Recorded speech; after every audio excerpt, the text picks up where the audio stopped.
तो बच्चों, एक सवाल हमारे सामने है, परिनलिका पे आधारित है। परिनलिका की लंबाई है 0.5 मीटर और व्यास दिया हुआ है 0.6 मीटर, 0.6 सेंटीमीटर, और कुल फेरों की संख्या 1000 है। और हमें पता लगाना है परिनलिका के सिरे पर यानी एंड पर चुंबकीय क्षेत्र कितना होगा। बच्चों, मैंने आपको थ्योरी में बताया था कि परिनलिका के एंड पर जो मैग्नेटिक फील्ड होता है वो अंदर के मैग्नेटिक फील्ड का आधा ही होता है। तो अपन जो कॉन्सेप्ट इस्तेमाल करेंगे वो करेंगे μNI/2। अब यहां पर n का मतलब होता है इकाई लंबाई में फेरों की संख्या। यहां पर लेंथ दे रखी है अपने को 0.5 मीटर और कुल फेरों की संख्या दे रखी है 1000। तो ये हो गया 1000/L इंटू I/2। धारा का मान यहां पर दे रखा है अपने को 5 मिली एम्पियर धारा का मान दिया हुआ है। तो सिरे पर म्यू नॉट का मान हो गया 4 पाई इंटू 10⁻⁻7 इंटू 10⁻3। आई का मान दिया है 5 मिली एम्पियर, तो 5 इंटू 10⁻³ ये हो गया अपॉन 2 इंटू एल दिया हुआ है 0.5 मीटर यानी कि हाफ मीटर हो गया ये। तो ये हाफ मीटर दिया हुआ है अपने को। तो यहाँ पर कैलकुलेशन करने पर हमारे पास आ जाएगा सिरे पर मैग्नेटिक फील्ड, ये इससे कैंसिल, ये इससे कैंसिल,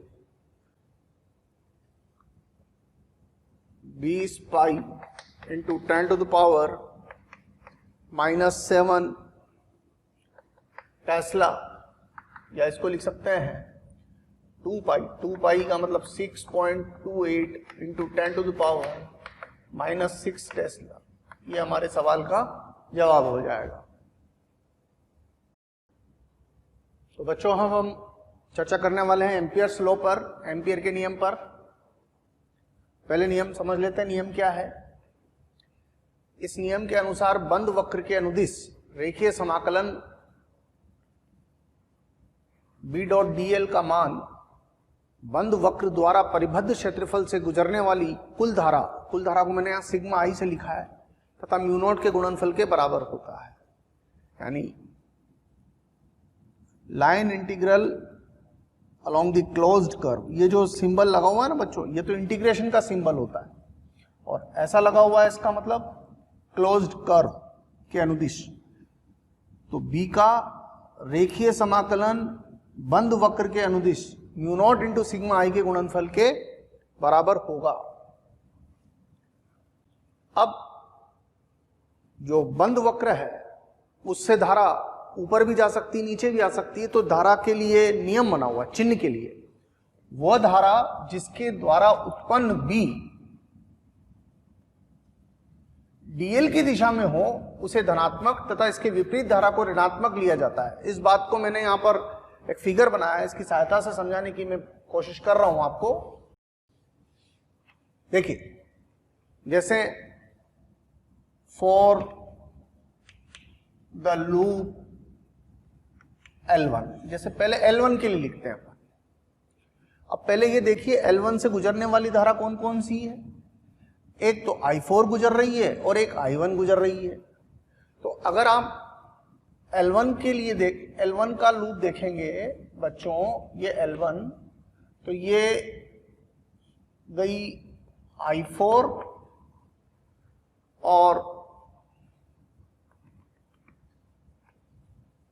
ये है I1, और इंटीग्रेशन के लिए हमने जो दिशा तय की है वो एंटी क्लॉकवाइज दिशा तय की, ऐसे। अब जब मैं इसके लिए नियम लिखूंगा तो इक्वेशन क्या बनेगी? B.dl बराबर म्यू नॉट सिग्मा आई। सिग्मा आई का मतलब धारा जो गुजर रही है वक्र से उनका योग। अब आप नोटिस करिए, अगर ये वाली धारा ऊपर है और इस धारा के कारण चुंबकीय क्षेत्र देखें तो इस धारा का चुंबकीय क्षेत्र एंटी क्लॉकवाइज होगा, और हम भी घूम भी एंटी क्लॉकवाइज रहे हैं तो इसको प्लस में लेंगे। इस धारा का मैग्नेटिक फील्ड भी एंटी क्लॉकवाइज होगा, हम घूम भी एंटी क्लॉकवाइज रहे हैं, मीन्स दोनों धाराएं प्लस की हो जाएंगी। तो यहां पर मैं लिख दूंगा I1 प्लस I4। अब जैसे मैं बात करूं फॉर द लूप L2, ये तो L2 के लिए हो गया बच्चों, सॉरी ये L2 के लिए था। अब जैसे मैं लूप L1 के लिए बात करता हूं, L1 ये वाला, तो L1 के लिए अगर हम बात करें तो L1 वाले लूप में से दो धाराएं गुजर रही है, I1 I2।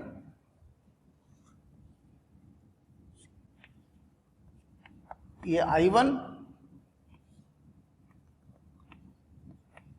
ये I2। क्या होता है, वक्र के अनुदिश जब भी इक्वेशन लिखोगे आपको पहले एक चीज निर्धारित करनी पड़ेगी कि आप क्लॉकवाइज घूमना चाहते हैं या एंटी क्लॉकवाइज घूमना चाहते हैं। जैसे मैंने तय कर लिया कि मैं एंटी क्लॉकवाइज घूम रहा हूं। अब एंटी क्लॉकवाइज अगर मैं घूम रहा हूं तो इस धारा का मैग्नेटिक फील्ड भी एंटी क्लॉकवाइज ही पैदा होगा, इसका मतलब इसको तो प्लस में लेंगे। ये धारा अंदर जा रही है तो इसका मैग्नेटिक फील्ड क्लॉकवाइज पैदा होगा तो इसको नेगेटिव लेंगे, क्योंकि हमने एंटी क्लॉकवाइज घूमना तय किया है। अगर हमने एंटी क्लॉकवाइज घूमना तय किया है तो वो धारा जो एंटी क्लॉकवाइज मैग्नेटिक फील्ड पैदा करेगी उसको तो हम प्लस में लेंगे, और जो क्लॉकवाइज मैग्नेटिक फील्ड पैदा करेगी उसे माइनस में लेंगे। तो इसके लिए जब मैं इक्वेशन लिखूंगा तो क्या इक्वेशन लिखी जाएगी, इसे हमने एंटी क्लॉकवाइज घूमना तय किया तो ये प्लस की या माइनस की, तो mu naught into I1 minus I2, ये बात लिखेंगे। अब अगर मैं L3 के लिए बात करूं, L3 के लिए अगर हम चर्चा करें तो integral of B dot dl is equal to, इसमें से कोई धारा ही नहीं गुजर रही है तो म्यू नॉट इंटू 0, यानी ये 0 के बराबर हो जाएगा। फॉर द लूप L4 अगर मैं चर्चा करूं, इस वाले लूप के लिए चर्चा करूं बच्चों, तो इस लूप में से गुजरने वाली धारा सिर्फ एक ही है और हमने एंटी क्लॉकवाइज घूमना तय किया है और इसका मैग्नेटिक फील्ड भी एंटी क्लॉकवाइज ही होगा, तो इसको लिख देंगे हम B dot dl equal to mu naught, एक ही धारा है और वो भी प्लस की हो जाएगी क्योंकि इसका मैग्नेटिक फील्ड हमारे घूमने के हिसाब से ही पैदा होगा, तो इंटू I3। तो सिंपल फंडा, पहले हम डिसाइड करेंगे कि हम कैसे घूमना चाहते हैं, क्लॉकवाइज घूमना चाहते हैं या एंटी क्लॉकवाइज घूमना चाहते हैं। फिर वो धारा जो हमारे घूमने के, जिसका मैग्नेटिक फील्ड हमारे घूमने के अनुरूप पैदा होगा उसको तो प्लस में ले लेंगे, और जिसका विपरीत पैदा होगा उसको माइनस में ले लेंगे। सिंपल फंडा। तो बच्चों एम्पियर के नियम के अनुप्रयोगों पर चर्चा करते हैं। जो हमने लॉ पढ़ा है उस लॉ का उपयोग करते हैं अलग अलग परिस्थितियों में। जैसे मैं पहले ले रहा हूं लंबे धारावाही सीधे तार के कारण चुंबकीय क्षेत्र,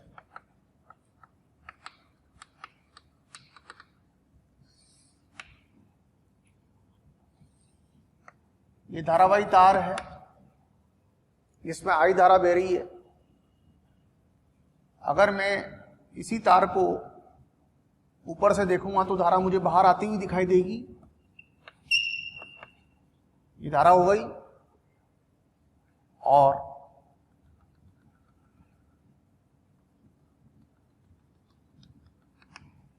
इसके चारों तरफ जो मैग्नेटिक फील्ड पैदा होगा धारा बाहर आती हुई दिखाई देगी। आप ऐसे समझिए कि ये धारावाही तार है जिसमें धारा ऊपर की तरफ जा रही है अब अगर ऊपर धारा आ रही है, मैं ऐसे बाहर ऊपर से देखूंगा तो ऐसे धारा बाहर आती हुई दिखाई देगी। तो फिगर बनाने का तरीका है, ये मैंने फ्रंट व्यू ले रखा है, ये टॉप व्यू लिया हुआ है। अब अगर मैं r दूरी पर जाकर मैग्नेटिक फील्ड देखूंगा तो इसका जो मैग्नेटिक फील्ड डेवलप होगा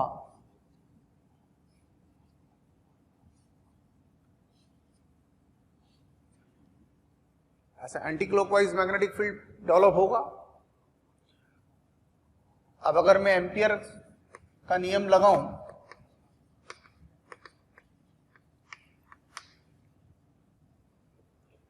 तो एम्पियर का नियम लगाने से पहले हमें घूमने की दिशा निर्धारित करनी पड़ेगी। हम वैसे ही घूम लेते हैं जैसे b का मान है, तो dl भी हम इसी डायरेक्शन में ले लेते हैं। तो dl अगर b की दिशा में हो जाएगा तो डॉट प्रोडक्ट में जो कोस थीटा आएगा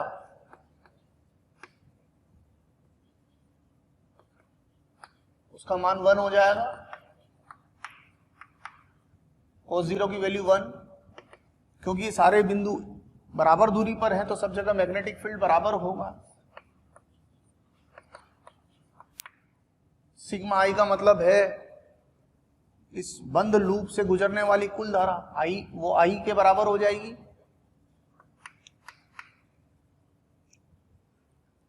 दूसरी बात, dl का इस बंद लूप के लिए जो समाकलन होगा वो पूरी लंबाई के बराबर हो जाएगा, जो कि dl का समाकलन 2 पाई r, अगर ये त्रिज्या r है तो ये हो जाएगा b इंटू 2 पाई r। तो b का मान हमको मिलेगा म्यू नॉट आई अपॉन 2 पाई r। हमें इतना प्यार देने के लिए थैंक यू वेरी मच। हज़ारों बच्चे हमारे टीचर्स के वीडियोस का लाभ उठा रहे हैं और अपनी पढ़ाई में लगे हुए हैं। अपने डिस्क्रिप्शन बॉक्स में जो लिंक दिया हुआ है उसको क्लिक करके अपना एनरोलमेंट सुनिश्चित करें। जो बच्चे हमारे डाउट क्लियरिंग सेशंस में एनरोल होना चाहते हैं, हमारे स्टडी मटेरियल को पढ़ना चाहते हैं, वो अपने आप को रजिस्टर करवाएं। और यही फॉर्मूला हमने पहले पढ़ा था। तो इस तरीके से हम एम्पियर के नियम की सहायता से भी लंबे धारावाही सीधे तार के कारण चुंबकीय क्षेत्र का सूत्र निकाल सकते हैं। अगले अनुप्रयोग में हमने एक लंबा खोखला बेलन चुना है जो धारा ले जा रहा है, जिसमें से धारा बह रही है। बेलन में धारा ऊपर की तरफ बह रही है। यह फिगर इस फिगर का टॉप व्यू है। अगर मैं इस फिगर को ऊपर से देखूंगा तो ऐसे धाराएं मुझे बाहर निकलती हुई दिखाई देंगी, इसलिए मैंने धाराओं को डॉट से बनाया है। यहां पर हमने पहले चुना है r less than r। r less than r का मतलब हम अंदर की तरफ मैग्नेटिक फील्ड देखना चाहते हैं और r का मान है, r है एक्सिस से दूरी।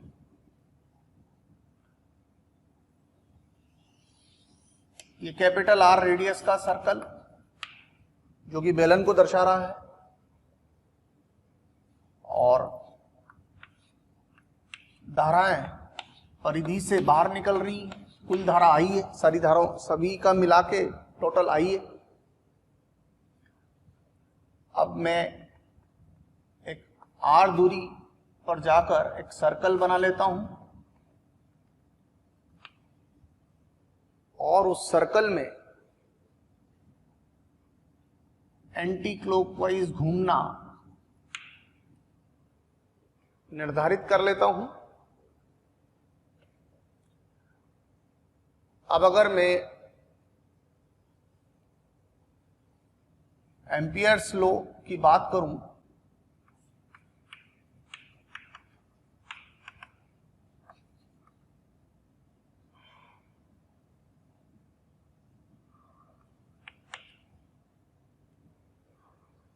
इस सर्कल के लिए मैं लिख दूंगा b into 2 pi r equal to mu naught into 0, क्योंकि सर्कल के अंदर से कोई धारा बाहर नहीं आ रही है, ना अंदर जा रही है, सारी धाराएं बाहर है, तो b का मान 0 हो जाएगा। कहने का मतलब क्या है कि बेलन के अंदर जितना भी वॉल्यूम है उस वॉल्यूम में मैग्नेटिक फील्ड का मान 0 होगा। अब अगर मैं बात करूं R ग्रेटर देन R पर, बाहर आके बात करूं,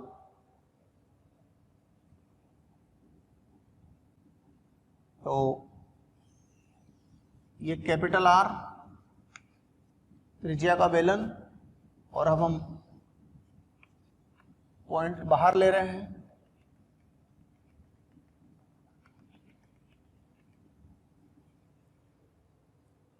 धाराएं हैं सिलेंडर से बाहर निकल रही हैं। सभी धाराओं का मिला के योग I के बराबर है। यहां पर B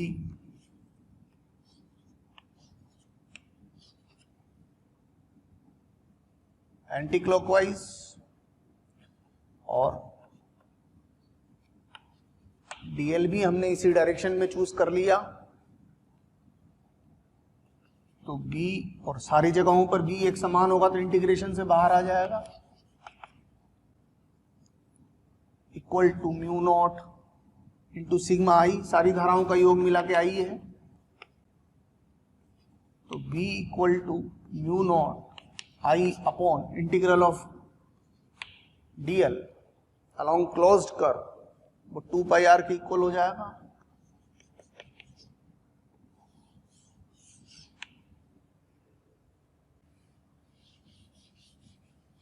अगर मैं R इक्वल टू R पर बात करूं सरफेस पर, तो B मैक्सिमम मिलेगा mu naught I by 2 pi R। तो कहने का तात्पर्य क्या है बच्चों कि अगर ये सिलेंडर है और ये धारावाही है, तो यहां से लेकर यहां तक B का मान 0 रहेगा, B इनसाइड, और सरफेस पर जाकर B का मान सबसे ज्यादा रहेगा और फिर वापस बाहर घटता चला जाएगा। तो अगर मैं एक ग्राफ प्लॉट करूं R equal to 0, R equal to R, तो यहां इधर B ले लूं और इधर R ले लूं, तो 0 से लेकर R तक तो हमको मैग्नेटिक फील्ड 0 मिलेगा। फिर सरफेस पर जाने पर मैग्नेटिक फील्ड हमें mu naught I by 2 pi R के इक्वल मिलेगा, जो कि मैक्सिमम होगा, और फिर उसके बाद दूरी बढ़ने से घटता चला जाएगा, दूरी बढ़ने से घटता चला जाएगा, B inversely proportional to R रहेगा। तो खोखले लंबे धारावाही बेलन के लिए जो मैग्नेटिक फील्ड है अंदर की तरफ 0 और बाहर की तरफ inversely proportional to distance, but distance कहां से ली हुई है? एक्सिस से, एक्सिस से डिस्टेंस लेनी है अपने को। तो ये स्वरूप रहेगा ग्राफ का B वर्सेस R। बच्चों पिछले एप्लीकेशन में और इसमें थोड़ा अंतर है। इसके पहले मैंने जो लिया था वो खोखला बेलन लिया था, और इस बार जो मैं ले रहा हूं वो ठोस बेलन ले रहा हूं। धारा ऊपर की तरफ है, इस पूरे अनुप्रस्थ काट से बाहर निकलने वाली जो धारा है उसका मान I है। पहले धारा खोखले होने के कारण केवल परिधि पर थी, अब पूरे अनुप्रस्थ काट से निकल के आ रही है और एक समान रूप से वितरित है। धारा का मान I है बच्चों, तो धारा घनत्व I बटा पाई R स्क्वायर हो गया। इकाई क्षेत्रफल से, इकाई अनुप्रस्थ काट से गुजरने वाली धारा का मान I बटा पाई R स्क्वायर हो गया। अब हम पहला केस चर्चा करते हैं, R less than R। Again R का मतलब एक्सिस से दूरी है, ये बात मैं पहले भी बता चुका हूं आपको। स्मॉल आर का मतलब है एक्सिस से दूरी, तो आर लेस देन आर पर बात कर रहे हैं हम। तो अगर मैं पॉइंट चूज करूं यहां पर, ये आर डिस्टेंस पर है, तो ये जो स्मॉल आर रेडियस का मैंने सर्कल बनाया है, इससे गुजरने वाली धारा अगर मैं देखना चाहता हूं तो यह है इकाई अनुप्रस्थ काट से गुजरने वाली धारा। तो आर त्रिज्या के अनुप्रस्थ काट से गुजरने वाली धारा आई आर का मान हो जाएगा आई बटा pi are square into pi are square. इकाई अनुप्रस्थ काट के लिए इतना, तो आर त्रिज्या के अनुप्रस्थ काट के लिए पाई आर स्क्वायर से मल्टीप्लाई कर दिया अपन ने। अब आते हैं अपन एम्पियर्स लॉ पर।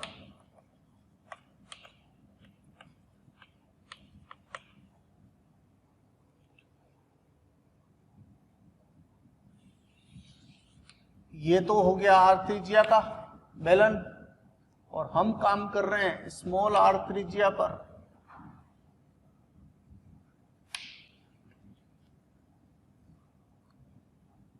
एंटी क्लॉकवाइज घूमना मैंने तय किया है, और बी भी बाहर आती हुई धारा के कारण बी भी एंटी क्लॉकवाइज ही होगा। तो ये BDL हो गया, लेकिन ये सारे बिंदु बराबर दूरी पर हैं, तो ये इसका सिंपल स्वरूप ये हो जाएगा BDL cos 0 का मतलब 1 लिख दिया मैंने यहां पर, और B सब जगह एक समान है क्योंकि सबकी दूरी बराबर है, सिमेट्री। तो सिमेट्री के कारण बाहर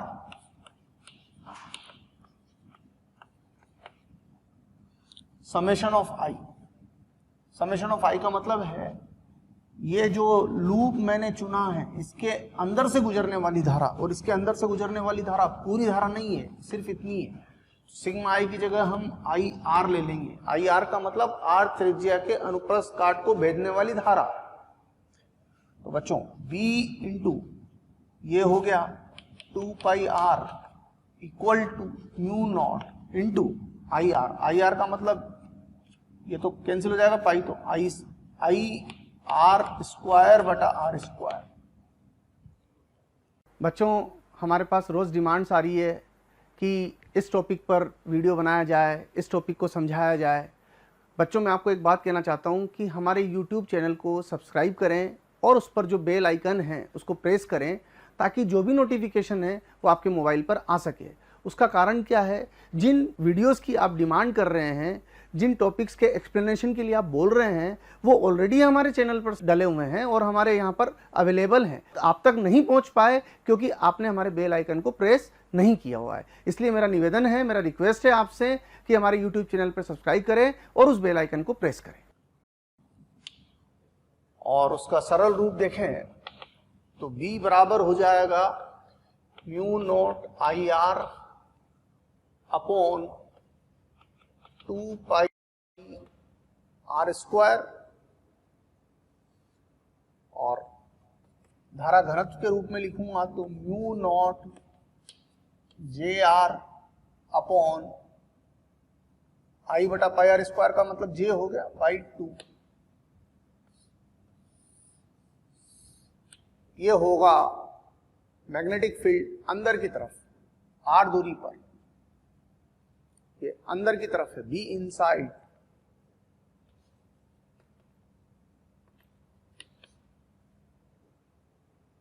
तो अंदर की तरफ जो मैग्नेटिक फील्ड है वो आर के सीधे समानुपाती है।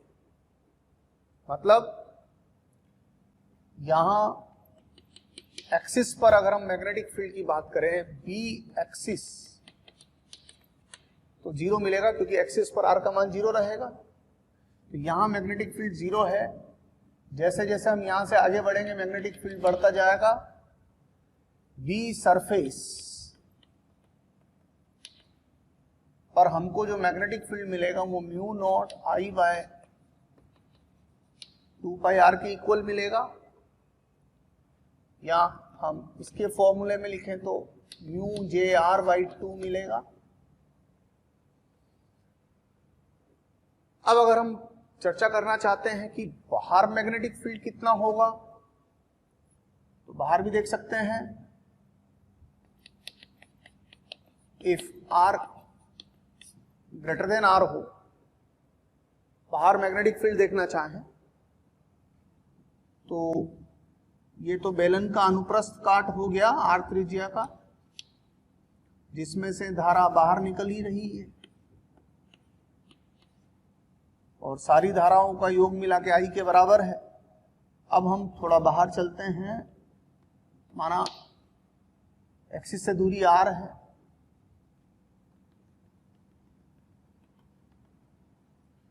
यहां मैग्नेटिक फील्ड इधर, और हम डीएल भी इधर ही ले लेते हैं।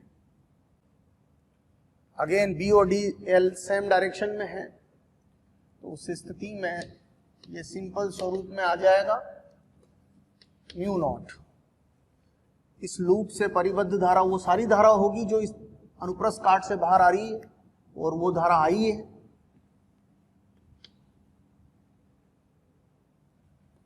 बी सारे बिंदुओं पर एक जैसा है,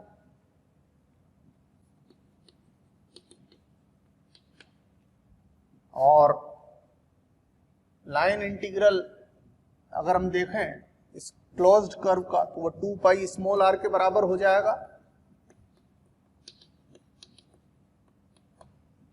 तो बी की वैल्यू हमें मिलेगी mu naught I by 2 pi r, यानी B inversely proportional to r. इस मैथमेटिकल एक्सप्रेशन का ग्राफिकल रिप्रेजेंटेशन देखूं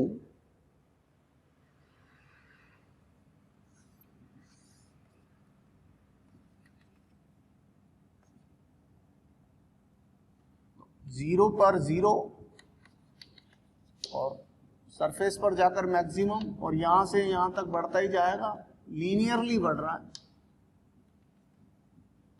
mu naught I by 2 pi R maximum हो गया, और फिर उसके बाद वापस कम होना चालू हो गया। यहां है B directly proportional to R, और बाहर है B inversely proportional to R. तो इस तरीके से हम ग्राफ का आर के साथ स्वरूप भी देख सकते हैं। तो बच्चों, हमारा डिस्कशन चल रहा है एप्लीकेशंस ऑफ एम्पियर्स लॉ पर। हम एम्पियर के नियम के अनुप्रयोगों पर चर्चा कर रहे हैं। उसी सीरीज में हम एक और चीज लेते हैं, दैट इज टोरॉइड। बच्चों, हमने सोलेनोइड के बारे में पढ़ा था, परिनलिका जिसे हिंदी में कहते हैं। अगर हम एक लंबी परिनलिका को वृत्ताकार रूप में मोड़ दें और उसके दोनों एंड्स को मिला दें, दोनों सिरों को मिला दें, तो बन जाएगी टोरॉइड। यानी कि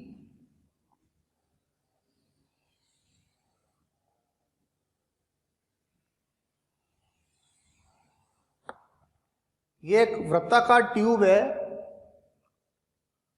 और एक समान रूप से इसके ऊपर ऐसे फेरे बने हुए हैं यूनिफॉर्म।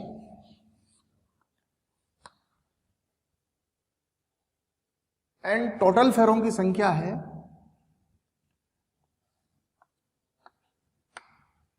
हम ये मान के चल रहे हैं बच्चों कि ये जो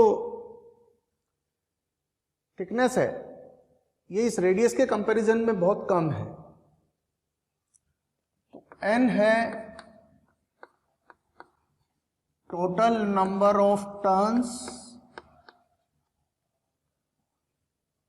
तो n को लिख सकते हैं n बटा 2 पाई r, ये हो गया प्रति इकाई लंबाई में फेरों की संख्या, प्रति इकाई लंबाई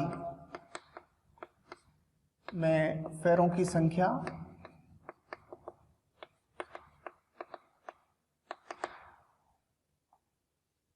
एक तरफ से धारा प्रवेश करेगी, एक तरफ से बाहर निकलेगी। बच्चों समझने का पॉइंट ये है कि ये जो ट्यूब है, सर्कुलर ट्यूब है ये, उसमें अगर ये कोई फेरा है मान लीजिए, इसमें धारा यूं जा रही है यूं, तो यहां वाले पॉइंट्स पर धारा अंदर जाती हुई दिखाई देगी और यहां हमें बाहर आती हुई दिखाई देगी। तो अंदर जाती हुई तो क्रॉस ले लो,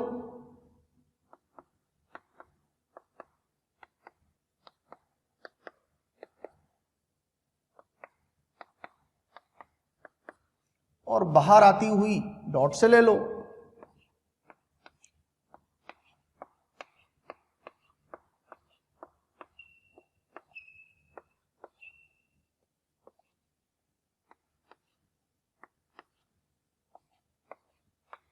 ये जो डॉट और क्रॉस मैंने दर्शाए हैं ये धारा के लिए दर्शाए गए हैं। डॉट और क्रॉस जब भी दर्शाया जाए पहले ये समझ लें कि वो धारा के लिए है या मैग्नेटिक फील्ड के लिए। तो ये यहाँ पर जो डॉट और क्रॉस दर्शाए गए हैं ये धारा के लिए है। हर एक लूप में ऐसे टोटल लूप्स कितने हैं? 1 लूप, 2, 3, 4, ऐसे टोटल लूप्स कितने अपने पास? n। अब बच्चों जैसे इसी लूप की बात कर लें तो इस लूप में धारा कैसे बह रही है? यहां से आ रही है, यहां जा रही है, यूं बह रही है धारा। तो अगर मैं अपने दाएं हाथ को की उंगलियों को धारा की दिशा में घुमाऊं, धारा यूं बह रही है, तो अगर उंगलियों को ऐसे घुमाऊंगा तो अंगूठा इधर आएगा। इसका मतलब ये हुआ बच्चों कि इस पॉइंट पर मैग्नेटिक फील्ड इधर की तरफ होगा, इस पॉइंट पर मैग्नेटिक फील्ड इधर होगा, यहां मैग्नेटिक फील्ड इधर होगा, यहां इधर की तरफ, यहां इधर की तरफ, यहां ऐसे।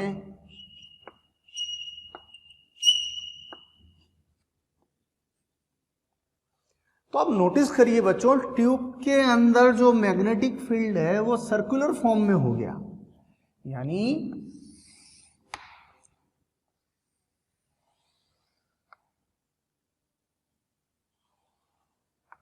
ये तो ट्यूब हो गई, वृत्तीय ट्यूब।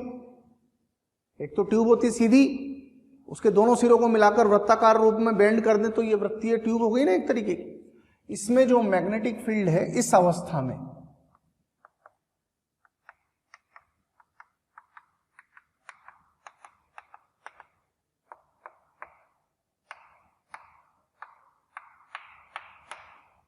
वो मैग्नेटिक फील्ड यहां पर सर्कुलर है अंदर की तरफ।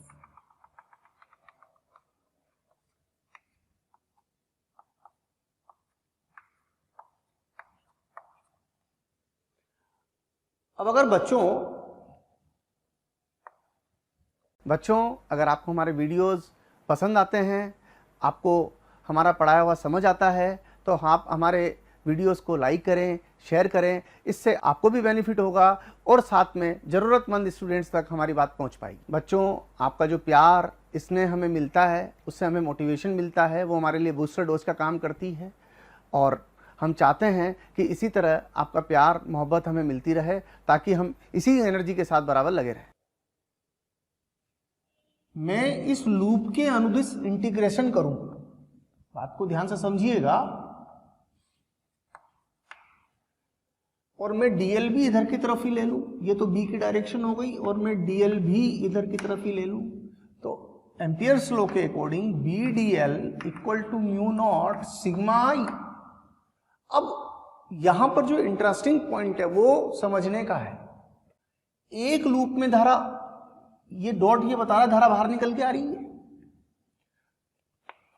तो एक लूप में धारा आई ऐसे निकल के आ रही है, तो जितने लूप बनेंगे उतने गुना आई हो जाएगी। जैसे मान लो 10 लूप होते तो एक लूप में धारा आई बाहर आई, इसके अंदर अंदर वाले लेने अपने को, बाहर वालों से तो कोई मतलब नहीं है। अगर ऐसे लूप्स की संख्या 10 होती और एक में ऐसे आई ऐसे आ रही है, तो ऐसे 10 होते तो 10 आई हो जाता, बट ऐसे हैं कितने? n है। तो यहां पर हम म्यू सिग्मा आई की जगह लिख देंगे बच्चों ni। b, इस सर्कल के हर एक पॉइंट पर b की वैल्यू सेम है, तो ये हो गया dl म्यू n i, और ये अमाउंट इस पूरी लेंथ के इक्वल हो गया। तो b into 2πr equal to mu n I. तो b हो गया बच्चों mu n by 2πr into I, और ये अमाउंट स्मॉल n के बराबर है। तो यानी कि टॉरॉइड के अंदर मैग्नेटिक फील्ड हो गया म्यू नॉट एन आई, उतना ही जितना सोलेनोइड के अंदर की तरफ होता है, और n है यहां पर इकाई लंबाई में फेरों की संख्या। अब कई बार क्या होता है,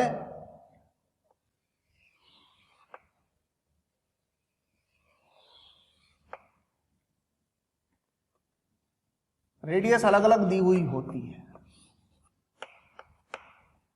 तो उस केस में r का जो मान है वो r1 प्लस r2 बाई 2 लेना, इसे हम मीन रेडियस बोलते हैं। और नहीं दिया हुआ हो, अंदर और बाहर की त्रिज्या अलग अलग, एक ही त्रिज्या के बारे में बोला हुआ हो, फिर बात ही खत्म हो गई। तो देखो बच्चों, अपन एम्पियर के नियम के अनुप्रयोगों पर चर्चा कर रहे हैं। उसमें अपन ने डिफरेंट ऑब्जेक्ट्स ली, जैसे अपन ने खोखला धारावाही बेलन लिया, ठोस धारावाही बेलन लिया, अनंत धारावाही तार लिया। अपन बच्चों यहां पर जो ले रहे हैं वो है अनंत धारावाही परत के कारण चुंबकीय क्षेत्र। एक पतली परत है ऐसे चादर की तरह, जिसमें धारा इधर से प्रवेश कर रही है और इधर की तरफ निकल रही है। आई धारा प्रवेश कर रही है, आई धारा बाहर निकल रही है। बच्चों यहां पर अगर मैं इस चादर को इधर से देखूं तो मुझे धारा प्रवेश करती हुई नहीं नजर आएगी। इसकी अल्प मोटाई हो गई, ये चादर की मोटाई, यानी एक तरीके से चादर यूं देख रहा हूं, यूं है। तो अगर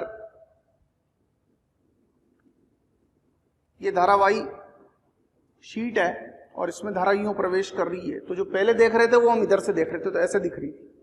अब हम इधर से देख रहे हैं तो ये वाली मोटाई दिखेगी केवल उसकी हमको, और इसमें धारा ऐसे प्रवेश कर रही है और इसकी मोटाई अल्प है, इधर भी अनंत है, इधर भी अनंत है, ऐसे प्रवेश कर रही है।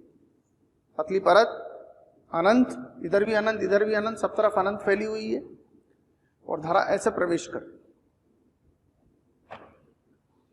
तो इधर वाले जोन में तो मैग्नेटिक फील्ड नीचे की तरफ होगा और इधर वाले जोन में मैग्नेटिक फील्ड ऊपर की तरफ होगा। अब अपन जानना चाहते हैं कि मैग्नेटिक फील्ड होगा कितना। अच्छा, एक चीज यहां पर धारा यूं जा रही है तो लैम्बडा है इकाई लंबाई से बहने वाली धारा, इसकी 1 मीटर लंबाई में प्रवेश करने वाली धारा लैम्बडा है। अब हमने बी जानना है, तो उसके लिए मैंने पहले एक लूप लिया। जाहिर बात है एम्पियर का नियम लगाने के लिए हमें बंद लूप लेना पड़ेगा। लूप की आकृति हम आवश्यकता के अनुरूप कैसी भी ले सकते हैं। यहां जो लूप मैंने लिया है वो आयताकार लूप लिया है। अब मान लीजिए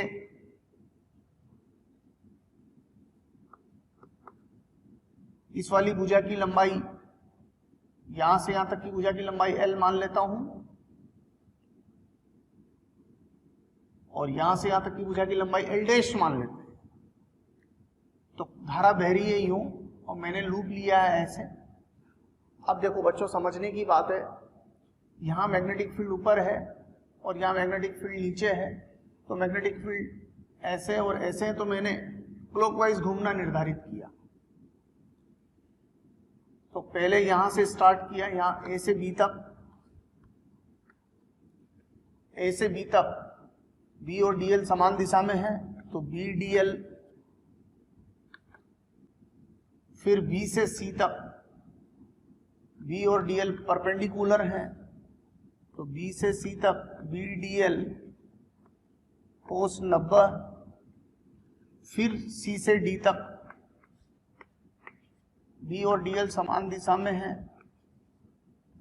कोस 0 यानी 1, उसको लिखने की जरूरत नहीं है, चाहे तो लिख सकते हैं कोस 0 फिर D से A तक, B और DL लंबवत हैं, D से A तक, ये लूप पूरा हो गया हमारा। BDL कोस 90 बराबर म्यू नॉट इंटू, मैंने बोला कि ये लंबाई L है, इसको मैंने L मान लिया बच्चों। तो इकाई लंबाई में प्रवेश करने वाली धारा लैम्डा है, तो L लंबाई में घुसने वाली धारा लैम्डा इंटू L हो जाएगी। ये वाला अमाउंट लैम्डा इंटू L हो जाएगा हमारे पास। अब अगर मैं आगे हल करूं तो A से B तक इसका समाकलन करूंगा तो यहां से यहां तक B तो एक समान है, तो B integral A to B DL plus 0 plus C to D, B तो बाहर आ जाएगा, DL plus 0 equal to mu naught lambda into L। A से B तक की लंबाई, A से B तक की लंबाई L है, तो BL, C से D तक की लंबाई भी L है, तो ये भी BL, mu lambda into L, L cancel, तो B equal to mu naught lambda by 2। ये हमारा जवाब हो गया। यानी कि कहने का तात्पर्य ये है कि अगर ये कोई धारावाही शीट है, परत, और इसमें धारा ऐसे बह रही है इस तरीके से, तो यहाँ इस पॉइंट पर मैग्नेटिक फील्ड नीचे और इस पॉइंट पर मैग्नेटिक फील्ड ऊपर होगा, और उस मैग्नेटिक फील्ड का जो वैल्यू होगा वो म्यू लैम्डा बाई 2 होगा, म्यू नॉट लैम्डा बाई 2। देखो बच्चों, इस सवाल में पहले समझ ले सवाल को कि हमें करना क्या है। एक लॉन्ग स्ट्रेट वायर है जिसमें धारा बह रही है। लॉन्ग वर्ड जब भी यूज किया जाए, लंबा तार मतलब अनंत लंबाई का ही समझे आप उसको। तो ये एक अनंत लंबाई का धारावाही तार है जिसमें पूरे अनुप्रस्थ काट पर धारा एक समान रूप से वितरित है। पूरे अनुप्रस्थ काट पर धारा एक समान रूप से वितरित है। ये तार की त्रिज्या है।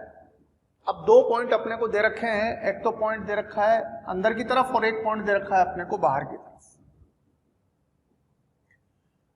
अंदर वाला पॉइंट एक्सिस से, ये एक्सिस है, a/2 दूरी पर है, और बाहर वाला पॉइंट एक्सिस से 2a दूरी पर है। और अपने को बिंदु P और बिंदु Q पर जो चुंबकीय क्षेत्र है उसका अनुपात निकालना है। ये सवाल हमारा है। अब सबसे पहले कंसेप्ट पर आ जाते हैं। जब भी वायर लिखा हुआ हो तो आप उसे ठोस ही समझिएगा, खोखला नहीं समझना। तो वायर है तो ठोस ही होगा, नंबर 1। और सॉलिड में अंदर की तरफ मैग्नेटिक फील्ड होता है बच्चों, mu naught I R upon 2 pi R square, और बाहर होता है mu naught I by 2 pi R। ये अपना बेसिक कंसेप्ट है। इसमें R एक्सिस से दूरी है और जो R है वो वायर की त्रिज्या है। अब आते हैं पॉइंट P पर। पॉइंट P अंदर है तो अंदर वाला फॉर्मूला लगाइए, म्यू नॉट I R यानी एक्सिस से दूरी a/2 दे रखी है, divided by 2 pi R square, R यानी त्रिज्या यानी a स्क्वायर। तो इसको थोड़ा सरल कर लें, a से a कैंसिल हो जाएगा, 2 × 2 4 हो जाएगा, तो mu naught I by 4 pi a। ये तो हो गया पॉइंट P पर मैग्नेटिक फील्ड। अब बच्चों इसी तरीके से Q पर कैलकुलेट कर लेते हैं। Q यहां से 2a दूरी पर है, तो B Q पर जब निकालेंगे तो बाहर वाला फॉर्मूला लगाइए, ये वाला। R अगेन एक्सिस से दूरी है, तो mu naught I by 2 pi r की जगह 2a लिखेंगे तो ये हो गया बच्चों 4 पाई a। और अब हमें निकालना है अनुपात। तो अनुपात के लिए इस मान में हम इस मान का भाग लगाएंगे तो हम देख रहे हैं दोनों मान बराबर हैं,